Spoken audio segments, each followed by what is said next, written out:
সবাই কেমন আছো? আজকে আমরা ক্লাস 7-এর চতুর্থ অধ্যায় ইতিহাসের দিল্লি সুলতানির পাতা 43 থেকে 47 পাতা পর্যন্ত আলোচনা করব। আমরা প্রত্যেক দিন ভিডিও দেবো, পরপর পুরো চ্যাপ্টার না বলে আমরা কিছু কিছু পাতা ডিটেলসে তার শর্ট কোয়েশ্চেন এবং বড় কোয়েশ্চেন আলোচনা করব। আমাদের চ্যানেলে তোমাদের সবাইকে স্বাগত, আমাদের পাশে থাকবে, আমাদের সাপোর্ট করবে। তাহলে আজকে আমাদের টপিক হলো ইতিহাসের 7-এর সপ্তম শ্রেণীর চতুর্থ অধ্যায় দিল্লি সুলতানি। তাহলে দিল্লি সুলতানি তোমাদের বই দেখো, তোমাদের বইয়ে পেয়ে যাবে। তোমরা বেশিরভাগটাই আমি বলবো বই টেক্সট বই পড়ার চেষ্টা করবে।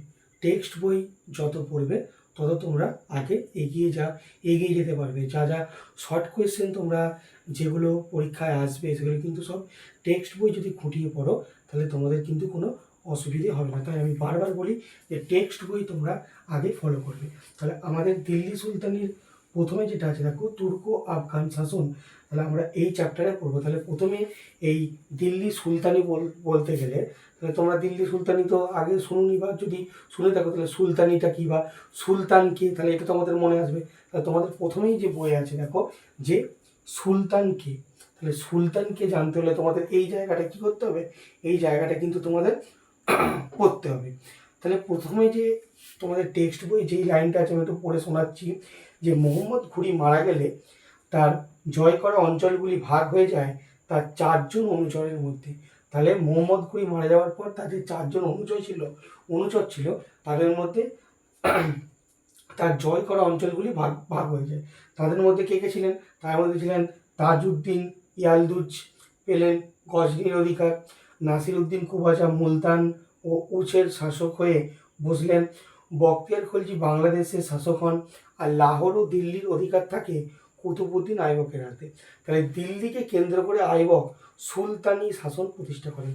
তাহলে তোমাদের একটা প্রশ্ন আসতেই পারে যে দিল্লিকে কেন্দ্র করে কে প্রথম তোমার সুলতানি শাসন প্রতিষ্ঠা করেছিলেন? তাহলে আমাদের কি লিখতে হবে? আমাদের লিখতে হবে যে কুতুবউদ্দিন আইবক।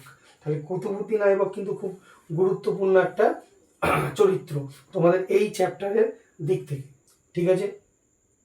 এবার এই যে সুলতান, সুলতান কি? সুলতান হলো একটা উপাধি, মনে রাখবে। সুলতান হলো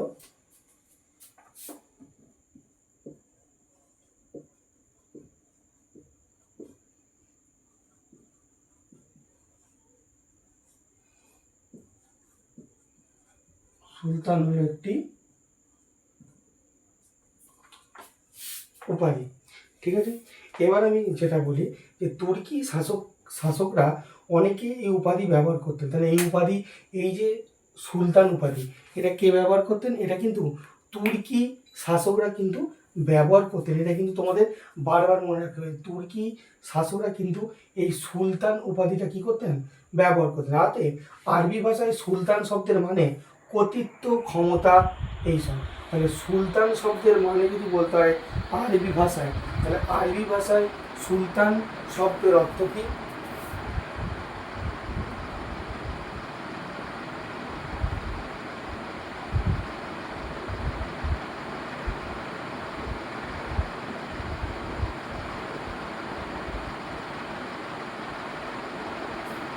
সুলতান শব্দের মানে কর্তৃত্ব, ক্ষমতা। তাহলে আরবি ভাষায় সুলতান শব্দের মানে যদি বলতে হয় তাহলে আমরা কর্তৃত্ব ও ক্ষমতাকে কী করবো? কর্তৃত্ব ও ক্ষমতাকে বোঝাবো, ঠিক আছে? এবার কি আসছে? এবার আসছে এই যে অঞ্চলের মধ্যে সুলতানের কর্তৃত্ব চলত তাকে কিন্তু সুলতানত বা সুলতানি বলা হয়। তাহলে আমাদের চ্যাপ্টার কি আছে? আমাদের চ্যাপ্টার হলো দিল্লি সুলতানি। তাহলে সুলতানিটা কি? তাহলে সুলতানরা যেই অঞ্চলে বা যেই জায়গায় তারা শাসন করছে তাহলে সেই শাসনকৃত অঞ্চলটাকে আমরা সুলতানি বলবো।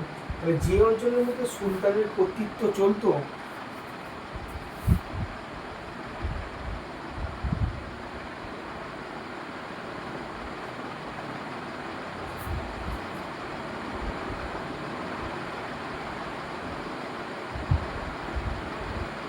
যে অঞ্চলের মধ্যে সুলতানের কর্তৃত্ব চলত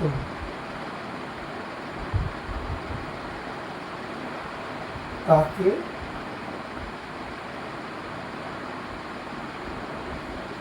সুলতানি।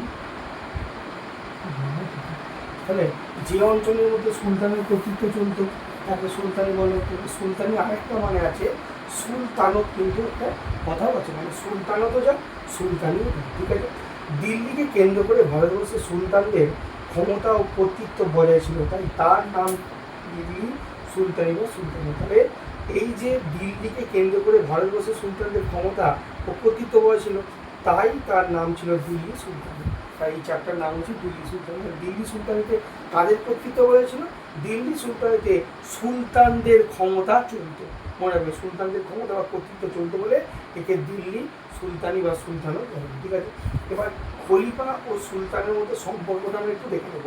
হযরত মুহাম্মদের মৃত্যুর পর থেকে ইসলামীয় জগতের প্রধান শাসক ছিলেন খলিফা। তাহলে ইসলামের আওতায় যত অঞ্চল ছিল তার মূল শাসক তিনি। তাহলে খলিফা বা ধর্মগুরু বটে। তাহলে ধর্মগুরু বলতে কাকে বলবো? ধর্মগুরু বলতে কিন্তু খলিফাকে আমরা বোঝাবো, ঠিক আছে।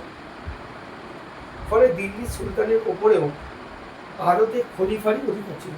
তাহলে দিল্লি সুলতানের ওপরে কিন্তু তাদের অধিকার ছিল, খলিফার কিন্তু অধিকার ছিল, মনে রাখতে হবে। ত্রয়োদশ শতকে মুসলমানদের কর্তৃত্ব ছিল বিশাল অঞ্চলে। একজন খলিফার পক্ষে সমস্ত অঞ্চলে শাসন করা সম্ভব ছিল না, তাই খলিফার থেকে অনুমোদন নিয়ে নানান অঞ্চলে নানান ব্যক্তি শাসন করতেন। তাহলে মনে রাখবে, খলিফার থেকে অনুমোদন নিয়ে কিন্তু বিভিন্ন অঞ্চলের শাসকরা কী করতেন? শাসন করতেন। তাহলে খলিফা কিন্তু সুলতানদের ওপরে ছিল বলে তুমি বলতে পারো। কিন্তু এমনিতে সুলতানরা খলিফাকে যে খুব মেনে চলতেন তা নয়, তবে মাঝে মধ্যেই কে সুলতান হবেন এই নিয়ে গোলমাল পাকিয়ে উঠত। ধরা যাক কোনো তুর্কি সুলতানি অঞ্চলে জয় করেছেন, এই অঞ্চলকে তিনি নিজেই শাসন করতে চান, তখন ওই সেনাপতি খলিফার কাছে উপহার পাঠিয়ে সুলতান হওয়ার আর্জি জানাতেন। তার মানে খলিফার অনুমোদনের অত্যন্ত সম্মান ছিল, সেই অনুমোদনকে বাকিরা নাকচ করতে পারত না। এবার পরের কথা যাওয়ার আগে আমরা শাসকের যে উপাধি পাশে টুকরো কথা, যেটা আমরা একটু দেখে নেব।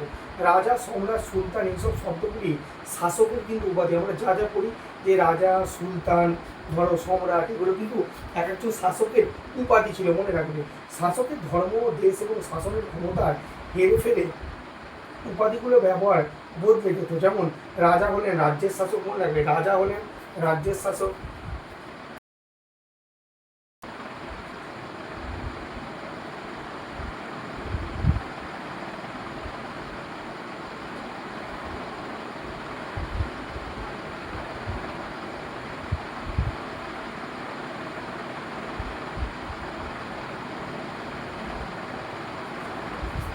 রাজারা ছিল কি? রাজ্যের শাসক, ঠিক আছে, রাজ্যের শাসক। এবার আসছি, এই যে তোমার উপাধিগুলো ব্যবহার করলো, রাজা কতটা সংস্কৃত থেকে এসছে, তাই ভারতবর্ষে অমুসলমান শাসকদের রাজা বলা হতো। আবার যে রাজা অনেক রাজ্য জয় করে বিরাট অঞ্চলের শাসক হয়েছেন তিনি কিন্তু সম্রাট। মানে যে রাজা ধরো একটা রাজ্য আছে, একটা রাজ্যের পরে আরও অন্যান্য রাজ্যগুলো সে জয় করেছে, তাহলে তার অঞ্চল তো অনেক বড় বেড়ে গেল। তাহলে যখন তার অঞ্চল বেড়ে যাবে তখন সেই রাজা কিন্তু আর রাজা থাকবে না, সেই রাজাকে আমরা কি বলবো? সেই রাজাকে কিন্তু আমরা সম্রাট হিসাবে আখ্যা দেবো। তাহলে মনে রাখো, ভালো করে বোঝো যে যখন কোনো রাজ্যের যে শাসক সে রাজা, ধরো একটা রাজ্যের শাসক রাজা, তাহলে সে যখন অন্যান্য আরও রাজ্য দখল করবে, তার অঞ্চল বৃদ্ধি পেয়ে যাবে, অঞ্চল বড় হয়ে যাবে, তার ঠিক আছে, তার রাজ্য সীমানা আরও বেড়ে যাবে, তখন তাকে আমরা কী বলবো? তখন আমরা তাকে সম্রাট হিসাবে বলতে পারি বা সম্রাট হিসাবে বলবো। কিন্তু এরা কিন্তু সবাই অমুসলমান রাজা, মনে রাখবে, এরা কিন্তু সবাই অমুসলমান রাজা, কিন্তু মনে থাকবে। এবার আসছে আমাদের কি? এবার আসছে যে সাম্রাজ্য বললাম তিনি সম্রাট। তাহলে সাম্রাজ্যের শাসক তিনি। সাম্রাজ্য একটি বিরাট অঞ্চল, তার সব দেখভাল সম্রাটের দায়িত্ব। একটি সাম্রাজ্যের ভেতরে রাজ্য থাকতেও পারে, রাজা সম্রাটের চেয়ে সম্মান এবং ক্ষমতায় কিন্তু ছোট। রাজা সম্রাটের চেয়ে সম্মান এবং ক্ষমতায় ছোট। সুলতানরা ছিলেন তুর্কি, সেই জন্য রাজা বা সম্রাট উপাধি না নিয়ে সুলতান উপাধি নিলেন। তাহলে সুলতান ছিলেন তুর্কি, সুলতানরা ছিলেন তুর্কি, তাই তারা রাজা বা সম্রাট উপাধি নিলেন না, তারা কি উপাধি নিলেন, তারা সুলতান উপাধি নিয়ে শাসন করতে আরম্ভ করলেন। তাই কুতুবুদ্দিন আইবককে সুলতান বলা, তাই কুতুবুদ্দিন আইবককে তুর্কি ছিল, তাহলে তুর্কি যারা ছিল তাদের কি বলা হতো, অমুসলমানদের তোমরা রাজা বলতে পারো, যার অনেক রাজ্য দখল করে যেমন সীমানা ভারত তখন সম্রাট, কিন্তু তুর্কিরা যারা ছিল তারা কি করলেন, তারা রাজা সম্রাট উপাধি নিলেন না, তারা কি করলেন, তারা সুলতান উপাধি নিলেন। তাই কুতুবুদ্দিন আইবক একজন তুর্কি ছিল, তাই তিনি নিজেকে সুলতান বলে দাবি করলেন এবং সুলতানি শাসন শুরু করতে চালু করলেন। এবার তারপরে যেটা আসছে পরের পাতে, তোমরা প্রথমে টুকরো কথাগুলো দেখে নেবে যে খুতবা আছে, ঠিক আছে, আমি দুর্বাস বা খিলাফ কথার মানে এগুলো দেওয়া আছে। তাহলে খুতবাটা আগে কি আমরা একটু করে নিই। তাহলে খুতবা কথাটির আসল মানে হলো ভাষণ। তাহলে কোনো সুলতানের শাসনকালে মসজিদের ইমাম একটি ভাষণ করতেন, শুক্রবারের দুপুরের নামাজের পরে সবার সামনে ওই ভাষণ বা খুতবাটি পাঠ করা হতো, তাতে সমকালীন খলিফা ও সুলতানের নামের উল্লেখ থাকতো। এর মধ্যে দিয়ে সুলতান যে নিয়ম মেনে শাসন হয়েছেন, শাসক হয়েছেন, যে নিয়ম মেনে শাসক হয়েছেন সেটা বারবার জানান দেওয়া হতো। আর এখানে যে কথার মানে দেখো, আমি উঁচু বংশে জন্ম বড় ব্যক্তি হবে, দিল্লি সুলতানের ইতিহাসে শাসন কাজে নিযুক্ত বিশিষ্ট ব্যক্তিদের আমির বলা হতো। আমির শব্দেরই বহু বচন হলো ওমরাহ বা আমিরগণ, দুর্বাস হলো স্বাধীন শাসনের প্রতিদ্বন্দ্ব, খিলাত হলো আনুষ্ঠানিক পোশাক। তাহলে এগুলো কিন্তু আমরা ভিতরে ডিটেলসে পড়বো। যেমন প্রথমে এটা পড়ি, এখান থেকে যেটা দেওয়া আছে তোমার ধরো, তাজউদ্দিন ইয়ালদুজ গজনির শাসক হিসাবে দিল্লির ওপরে অধিকার কায়েম করতে চাইতেন। কুতুবুদ্দিন তাতে রাজি হলেন না, গজনির সঙ্গে দিল্লির সব সম্পর্ক বন্ধ হয়ে গেল। কুতুবুদ্দিনের জামাই ইলতুৎমিশ যখন সুলতান হলেন তখন গোলমাল জটিল হয়ে উঠল। একে তো ইলতুৎমিশ কুতুবুদ্দিনের জামাই ছেলে নন, তার উপরে নাসিরুদ্দিন কুবাজা মুলতান থেকে এসে লাহোর ও পাঞ্জাবের খানিক অংশ দখল করে নিলেন। অন্যান্য অঞ্চলেও ক্ষমতাবান তুর্কিরা কর্তৃত্ব করতে লাগলেন, ফলে ইলতুৎমিশ পড়লেন বিপদে। কেউই তাকে দিল্লির সুলতান বলে মানতে চায় না, তারা তার অধিকার নিয়েও প্রশ্ন তোলে। তখন ইলতুৎমিশ দিল্লি সুলতানি নিজের অধিকার বজায় রাখতে খলিফার অনুমোদন প্রাপ্ত করেন। কুতুবুদ্দিনের জামাই ইলতুৎমিশ, তাহলে ইলতুৎমিশ সম্রাট সুলতান হিসেবে মানছিল, তখন ইলতুৎমিশ কি করলেন, তিনি খলিফার কাছে গেলেন, খলিফার কাছে তিনি অনুমোদন পাত্র করেন। মনে রাখবে আমার আগেই আমরা করেছি যে তোমার সুলতানের ওপরে কি উপরে আছে খলিফা, খলিফার অনুমোদন পেলে কিন্তু তাকে সুলতান বলে সবাই মেনে নিচ্ছে। তাহলে ইলতুৎমিশ খলিফার কাছে কি করলেন, খলিফার কাছে অনুমোদন প্রার্থনা করলেন, খলিফার কাছে নানান উপহার পাঠান। তার বদলে বাগদাদের খলিফা ইলতুৎমিশকে দুর্বার বা খিলাত পাঠান। ভালো করে মনে রাখবে, বাগদাদের খলিফা, এটা কিন্তু খুব গুরুত্বপূর্ণ কোয়েশ্চেন, তোমাদের কিন্তু বারবার এটা পড়ে যে কার কাছ থেকে ইলতুৎমিশ অনুমোদন পেয়েছিলেন, কোন খলিফার কাছ থেকে ইলতুৎমিশ সুলতান হিসাবে গণ্য হওয়ার জন্য অনুমোদন পেয়েছিলেন। তাহলে এটা তোমাদের কি বলতে হবে যে বাগদাদের খলিফা ইলতুৎমিশকে দুর্বাস ও খিলাত পাঠান। তাহলে দুর্বাস আমরা আগেই পড়েছি, দুর্বাস মানে স্বাধীন শাসকের স্বাধীন শাসনের প্রতিদ্বন্দ্ব। দুর্বাস মানে কি, স্বাধীন শাসনের প্রতিদ্বন্দ্ব। আর খিলাত মানে কি, আনুষ্ঠানিক পোশাক, আনুষ্ঠানিক পোশাক, ঠিক আছে। এবং দিল্লি সুলতানের ইলতুৎমিশের কর্তৃত্বকে অনুমোদন দেন, হয়ে গেল। এবার আসছে খলিফার অনুমোদন, এটা খুব গুরুত্বপূর্ণ, তোমাদের টিকা হিসাবে করতে হবে যে খলিফার অনুমোদন কি।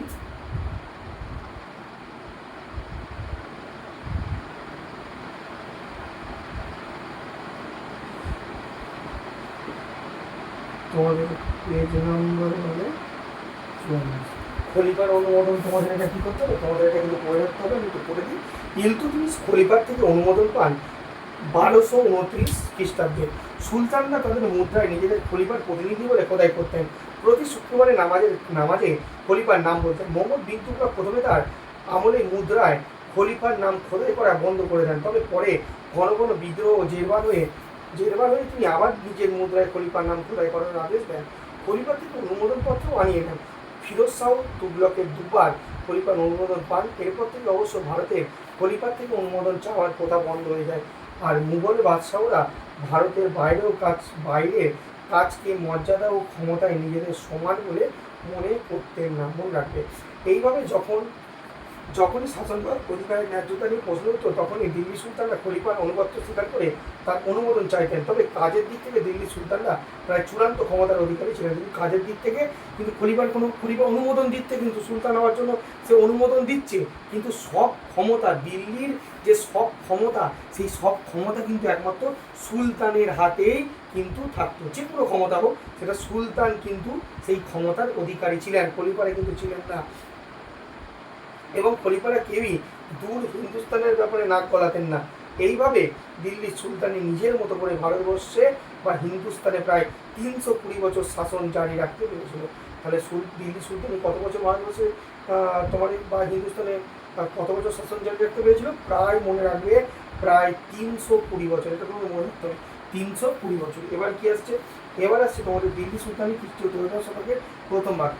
এই যে তোমার 45 পাতার এই যে আছে তোমার, এটা কিন্তু পুরোটা তোমাদের ভালো করে ডিটেলসে কিন্তু খুব সুন্দরভাবে খুঁটিয়ে তোমাদের কী করতে হবে, খুব খুঁটিয়ে তোমাদের কিন্তু এটা পড়তে হবে। খুব গুরুত্বপূর্ণ এখানে।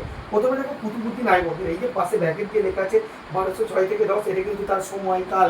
এটা কিন্তু সময়কাল, মানে তিনি 1206 খ্রিস্টাব্দে সিংহাসনে বসলেন এবং তিনি সিংহাসন থেকে হয়তো মারা গেলেন, বা সিংহাসন থেকে হয়তো সিংহাসন ছেড়ে দিলেন, বা তাকে ছাড়তে কেউ বাধ্য করলো, এরকম যে সালগুলো থেকে সেগুলো কিন্তু তার সিংহাসন এর শেষ সময় বলতে পারো। ঠিক আছে, তাহলে প্রথমে তোমরা লিখে নিচ্ছি।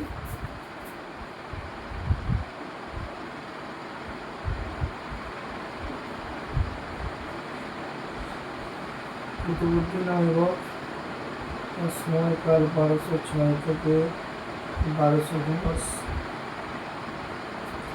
কুতুবউদ্দিন আইবকের সময়কাল ছিল 1206 থেকে 1210। সময়ে দিল্লিতে তুর্কি শাসন স্বাধীনভাবে বিকশিত হতে শুরু করে। মামেলুক সুলতানরা, মানে এই যে তোমরা পড়ছো দাস বংশ সুলতানি শাসন, কিন্তু এই যে কুতুবউদ্দিন আইবক শুরু করছেন, তিনি কিন্তু দাস বংশ, এটা কিন্তু দাস বংশ বলা হয়। কারণ তিনি কে ছিলেন? প্রথমেই তোমাদের এখানে বলা হয়েছে যে মোহাম্মদ ঘুরির কিন্তু অনুচর ছিলেন। 4 জন অনুচরের মধ্যে একজন অনুচর কিন্তু কে ছিল? কুতুবউদ্দিন আইবক ছিল। তাই আমরা বলতে পারি মোহাম্মদ ঘুরির দাস কিন্তু ছিলেন কে?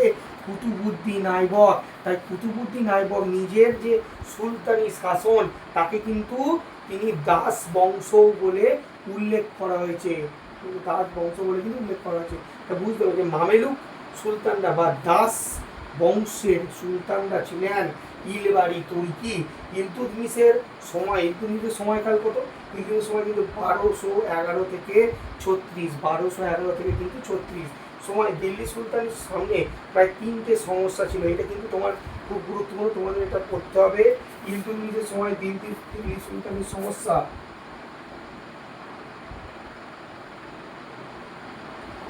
ইলতুৎমিশের সময়ে দিল্লি সুলতানি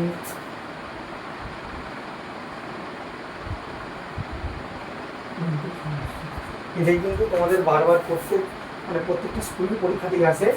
ইলতুৎমিশের সময় দিল্লি সুলতানির 3টি সমস্যা কী ছিল, কিন্তু খুব গুরুত্বপূর্ণ কোয়েশ্চেন। এটা তোমরা 45 পাতায় তোমরা পেয়ে যাবে। এটা তোমরা ঠিক 45 পাতায় তোমরা কি তোমরা তোমাদের বইয়ে 45 পাতার ওপর দিকে, একদম ওপর দিকে পেয়ে যাবে। 3-4 লাইন পরে 4 লাইন থেকে শুরু হচ্ছে এটা তোমাদের। ঠিক আছে, তাহলে 3টে কি সমস্যা ছিল? প্রথমত, কিভাবে সাম্রাজ্যের মধ্যে বিদ্রোহী শক্তিকে দমন করা যাবে, কি ভালো করে বুঝবে, কিভাবে সাম্রাজ্যের মধ্যে বিদ্রোহী শক্তিকে দমন করা যাবে। দ্বিতীয়ত, কিভাবে মধ্য এশিয়ার দুর্ধর্ষ মঙ্গল শক্তিকে মোকাবিলা করা যাবে। তৃতীয়ত, কিভাবে সুলতানিকে একটি রাজবংশ তৈরি করা যাবে যাতে তার মৃত্যুর পরে তার উত্তরাধিকারী গোলমাল ছাড়াই সিংহাসনে বসতে পারে। কিন্তু 3টে খুব গুরুত্বপূর্ণ সমস্যা, তোমরা কিন্তু এটা মুখস্থ করতে হবে, তোমরা বই থেকে কিন্তু মুখস্থ করবে। ঠিক আছে, তারপরে ইলতুৎমিশ ক্রমাগত যুদ্ধ করে বিদ্রোহীদের দমন করেন। তিনি কৌশল করে মঙ্গলদের সঙ্গে সরাসরি যুদ্ধ করার সম্ভাবনা এড়িয়ে যান। এছাড়া তিনি একটি রাজবংশ তৈরি করে যেতে পেরেছিলেন। দিল্লি জনসাধারণের মনে তিনি বংশগত শাসনের একটি ধারণা তৈরি করতে পেরেছিলেন। তার বংশের শাসকরা তার মৃত্যুর পরেও 30 বছর শাসন করেছিলেন। ইলতুৎমিশের উত্তরাধিকারী ছিলেন সুলতান রাজিয়া। মনে রাখবে, তার মেয়ে সুলতান রাজিয়া। তার শাসনকাল ছিল 1236 থেকে 1240, 1236 থেকে 1240 রাজিয়ার শাসনকাল। দিল্লি সুলতানের ইতিহাসে দুভাবে উল্লেখযোগ্য হয়ে আছে। প্রথমত, এই প্রথম ও শেষবার একজন নারী দিল্লির মঞ্চদে বসেছিলেন, প্রথম নারী দিল্লির মঞ্চদে বসেছিলেন। দ্বিতীয়ত, সুলতান ও তুর্কি অভিজাত অর্থাৎ চিহলগানির সদস্যদের মধ্যে সম্পর্ক জটিল আকার ধারণ করেছিল। ইলতুৎমিশের সন্তানদের মধ্যে রাজিয়া ছিলেন যোগ্যতম। একজন নারীর সিংহাসনে বসার অভিজাতের এক অংশ আপত্তি করেছিলেন। ইলতুৎমিশের এক ছেলে অল্প দিনের জন্য শাসক হলেও শেষ পর্যন্ত রাজিয়াই ইলতুৎমিশের প্রকৃত উত্তরাধিকারী হতে পেরেছিলেন। রাজিয়া সিংহাসনে বসেছিলেন সেনাবাহিনী, অভিজাতদের একাংশ এবং দিল্লির সাধারণ লোকেদের সমর্থন নিয়ে। উলেমার উপস্থিত থাকা সত্ত্বেও রাজিয়া অমুসলিমদের উপর থেকে জিজিয়া কর তুলে নেন। তাহলে অমুসলিম কর থেকে প্রথম জিজিয়া কর কে তুলে নেন? এখানে কিন্তু রাজিয়া হবে। দিল্লি সুলতানাতে অমুসলিমদের কাছ থেকে কে জিজিয়া কর তুলে নিয়েছিল? সেটা কিন্তু উত্তরটা হবে রাজিয়া। অন্যদিকে তুর্কি অভিজাতরা মনে করেছিলেন যে রাজিয়া অতুর্কি অভিজাতদের বেশি গুরুত্ব দিচ্ছে। এর ফলে দিল্লির বাইরে যেসব তুর্কি অভিজাতরা ছিল তারা গোড়া থেকেই রাজিয়ার বিরোধিতা করতে শুরু করে। এখানে সুলতান রাজিয়া যেটা আছে, সুলতান রাজিয়া কিন্তু তোমাদের টিকা হিসাবে বা 2 নাম্বার হিসেবে তোমরা কিন্তু এটা পড়ে রাখবে। সুলতান রাজিয়া, পেজ নাম্বার 45। সুলতান রাজিয়া, পেজ নাম্বার 45। একটু পড়ে দিই আমি। রাজিয়া একজন নারী হলেও তার উপাধি সুলতান, সুলতানা কিন্তু নয়, সুলতান। আরবি ভাষায় সুলতানা শব্দের অর্থ হলো সুলতানের স্ত্রী, কিন্তু রাজিয়া কোনো সুলতানের স্ত্রী ছিলেন না। রাজিয়া তার মুদ্রায় নিজেকে সুলতান বলে দাবি করেছেন। এই যুগের একজন ঐতিহাসিক মিনাজি সিরাজ রাজিয়াকে সুলতান বলেই উল্লেখ করেছেন। মিনাজি সিরাজ সেই সময়কার একজন সেই যুগের ঐতিহাসিক, তিনি রাজিয়াকে সুলতান হিসাবে সুলতান হিসাবে উল্লেখ করেন। এবারে পরের কথা যেটা আছে তুর্কানি চিহলগানি বা বন্দেগান চিহলগানি, এটা কিন্তু খুব গুরুত্বপূর্ণ। আমি লিখে দিচ্ছি না, তোমরা কিন্তু দাগ দিয়ে নেবে ভালো করে। তুর্কানি চিহলগানি কথার অক্ষরিক অর্থ হলো 40 জন তুর্কি বা 40টি তুর্কি পরিবার। এরা খ্রিস্টীয় ত্রয়োদশ শতকে ক্ষমতাশালী হয়ে উঠেছিল। আর বন্দেগানি চিহলগানি কথা মানে হলো 40 জন বান্দা। বান্দা মানে কি? বান্দা মানে সেবক বা অনুগামী।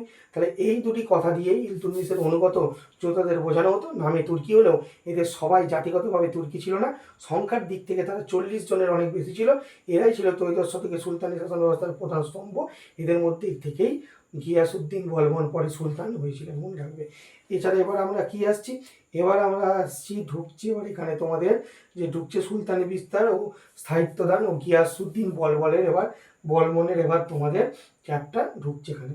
1240 সুলতান রাজিয়ার মৃত্যু হয়। এরপর কয়েক বছর দিল্লি তুর্কি অভিজাতদের সঙ্গে সুলতান ইলতুৎমিশের বংশধরদের ক্ষমতা দখলের লড়াই চলছিল। ইলতুৎমিশের ছেলে নাসিরউদ্দিন মাহমুদ শাহের রাজত্বকাল ছিল 1246 থেকে 46। তাহলে একজন তুর্কি আমির ক্ষমতাশালী হয়ে উঠেছিল, তার নাম ছিল গিয়াসউদ্দিন বলবন। নাসিরউদ্দিন মাহমুদ শাহের রাজত্বকালে একজন তুর্কি যে ক্ষমতাশালী হয়েছিল তার নাম ছিল গিয়াসউদ্দিন বলবন, ভালো করে মনে রাখবে। 1266 খ্রিস্টাব্দে তিনি নিজেই সুলতান হন। ইলতুৎমিশের বংশের শাসনের অবসান ঘটে, শুরু হয় এক নতুন অধ্যায়। এরপর থেকে বলবন ও তার উত্তরাধিকারী আরও প্রায় 3.5 দশক শাসন করেছিল, মনে রাখবে 3.5 দশক। বলবন এক শক্তিশালী কেন্দ্রীভূত শাসন প্রতিষ্ঠা করেন। এই সময়ে দিল্লি সুলতানের প্রধান সমস্যা ছিল ভিতরের বিদ্রোহ। বলবন কঠোর হাতে সেগুলিকে দমন করেছিলেন। রাজতন্ত্রের মর্যাদা বৃদ্ধি করার জন্য তিনি দরবারে সিজদা ও পাইবস প্রথা চালু করেছিলেন। সিজদা ও পাইবস প্রথাটা কি পাশেই তোমাদের লেখা আছে, খুব গুরুত্বপূর্ণ। সিজদা ও পাইবস পরীক্ষায় পড়ে। এই দুটি পার্শ্বিক প্রথা। বলবন নিজেকে পারস্যের কিংবদন্তি নায়কের বংশধর ভাবতেন। রাজদরবারে তিনি জাঁকজমকপূর্ণ অনুষ্ঠানের পালন করতেন। সিজদা অর্থ হলো সুলতানকে ষষ্ঠাঙ্গ প্রণাম করা। সিজদা মানে হলো সুলতানকে ষষ্ঠাঙ্গ প্রণাম করা, আর সুলতানের পদযুগল চুম্বন করাকে বলা হয় পাইবস। এগুলো ছিল সুলতানের সার্বভৌম ক্ষমতার প্রতীক। মানে এগুলো তুমি সুলতানের সঙ্গে দেখা করতে গেলে বা সুলতানের কাছে তোমার গিয়াসউদ্দিন বলবনের সঙ্গে দেখা করতে গেছো বা গিয়াসউদ্দিন বলবনের সঙ্গে কোনো কথা বলতে বলছে, তার রাজদরবারে গেছো, কিন্তু এটা কিন্তু তাকে এই সিজদা ও পাইবস কিন্তু তোমাকে পালন করতেই হবে, ঠিক আছে। তাহলে দিল্লি সুলতানিতে যখন এইসব ঘটনা ঘটছে সেই সময় ছিল ত্রয়োদশ শতক। এই শতকে গঙ্গা যমুনা মধ্যবর্তী দোয়াব অঞ্চলে সুলতানের শাসনের ভিত পাকা হয়। তাহলে এই দোয়াব অঞ্চল কিন্তু পরীক্ষায় পড়তে পারে। দোয়াব অঞ্চলকে গঙ্গা ও যমুনার মধ্যবর্তী অংশকে বলা হয় কিন্তু দোয়াব। তোমরা কিন্তু এটা দাগ দিয়ে নেবে, ঠিক আছে, খুব গুরুত্বপূর্ণ। এবং সেখানে বিভিন্ন রকমের ধরো দোয়াব অঞ্চলে সুলতানরা বন কেটে ফেলে শাসনের ভিত পাকা হয়। সুলতান বন কেটে ফেলে শিকারী পশুপালকদের তাড়িয়ে দিয়ে ওই এলাকা থেকে কৃষিভিত্তিক অর্থনীতি মজবুত করেছিলেন। তারা কৃষকদের জন্য জমি বিলি করেন, তৈরি হয় নতুন নতুন শহর ও দুর্গম গ্রামে। সুলতানি ও উত্তরাধিকার, এখানটা তোমাদের রিডিং করতে হবে। যেমন সুলতানের প্রধান শাসক হলেন সুলতান। তিনি একজন সুলতান মারা গেলে তারপরে সিংহাসনে বসবে তা নিয়ে অনেক সমস্যা দেখা দিত। ইলতুৎমিশের পর থেকে আলাউদ্দিন খলজি সিংহাসনে বসার সময় মধ্যে কেটে গিয়েছিল 60 বছর। এই 60 বছরে 10জন সুলতান দিল্লিতে শাসন করেছিলেন। উত্তরাধিকারের কোনো সাধারণ নিয়ম নীতি এই সময় ছিল না। এর ফলে ঘন ঘন শাসক বদল হয়েছে, শাসকের ভিত নড়বড়ে হয়ে থেকেছে। বর্তমান সুলতানের সন্তান বা বংশধর পরবর্তী সুলতান হবেন কিনা তার কোনো সঠিক ছিল না। অভিজাতরা বিদ্রোহ করে আগের সুলতানদের বংশধরকে সরিয়ে দিয়ে নিজেই শাসক হয়ে বসেছে। ত্রয়োদশ শতকে দিল্লি সুলতানের এমন ঘটনা একাধিকবার ঘটেছে। এখানে তোমার খলজি বিপ্লব আছে, খুব গুরুত্বপূর্ণ খলজি বিপ্লব তোমাদের আছে 47 পাতার নিচের দিকে। 1290 খ্রিস্টাব্দে জালালউদ্দিন ফিরোজ খলজি বলবনের বংশধরদের ক্ষমতা থেকে সরিয়ে দিয়ে সুলতান হন। এই ঘটনাকে খলজি বিপ্লব কিন্তু বলা হয়। মানে তোমার জালালউদ্দিন ফিরোজ খলজি কী করছেন, বলবনের বংশধরদের সে সিংহাসন থেকে সরিয়ে দিচ্ছে এবং তিনি নিজেই কী হচ্ছে, নিজেই সুলতান হন। এটা কিন্তু খলজি বিপ্লব বলা হয়, ভালো করে মনে রাখবে। এরপরে দিল্লিতে ইলবাড়ি তুর্কি অভিজাতদের ক্ষমতা চলে যায়, তার বদলে খলজি তুর্কি ও হিন্দুস্তানিদের ক্ষমতা বেড়ে গিয়েছিল। এবার দাক্ষিণাত্যে সুলতানের বিস্তার, আলাউদ্দিন খলজি। আমাদের পড়তে হবে প্রথম দিকে তুর্কি সুলতানের শাসনকালে উত্তর ভারতের গাঙ্গেয় অববাহিকায় সুলতানের শাসনের ভিত পাকা হয়েছিল। এরপর সুলতানরা দাক্ষিণাত্যের ক্ষমতা বিস্তারে মন দেয়। আলাউদ্দিন খলজি দিল্লির প্রথম সুলতান, যিনি দক্ষিণ ভারতে সুলতানি সাম্রাজ্য বিস্তার। তাহলে দিল্লির প্রথম সুলতান যে কে দক্ষিণ ভারতে সুলতানি সাম্রাজ্য বিস্তার করেন, প্রথম হবে কী নাম হবে, আলাউদ্দিন কিন্তু খলজি। ঠিক আছে, এই অভিযানের নেতৃত্ব দিয়েছিলেন তার সেনাপতি মালিক কাফুর। কিন্তু খুব গুরুত্বপূর্ণ। আজকে এখানের মধ্যে 47 পাতা মধ্যে আলোচনা করা হলো। পরের দিন আমরা পরের দিন আরও যে এই চ্যাপ্টারের যে বাকিটা অংশ রয়েছে এই বাকিটা অংশ আলোচনা করব। এবং এই আজকে মুখে আলোচনা হলো এবং আমি লিখে এই কোয়েশ্চেনগুলো বা এই শর্ট কোয়েশ্চেনগুলো তার উপরে কোয়েশ্চেনগুলো কী লিখতে হবে না লিখতে হবে, কেমন লিখতে হবে, তো আমি পরবর্তী ভিডিওতে তোমাদের সঙ্গে আলোচনা করবো। তাহলে আজকে তোমাদের ক্লাস 7-এর হিস্ট্রি 4th অধ্যায়ের দিল্লি সুলতানি 43 থেকে 47 পাতার মেন কিছু কোয়েশ্চেন আমরা আজকে আলোচনা করলাম।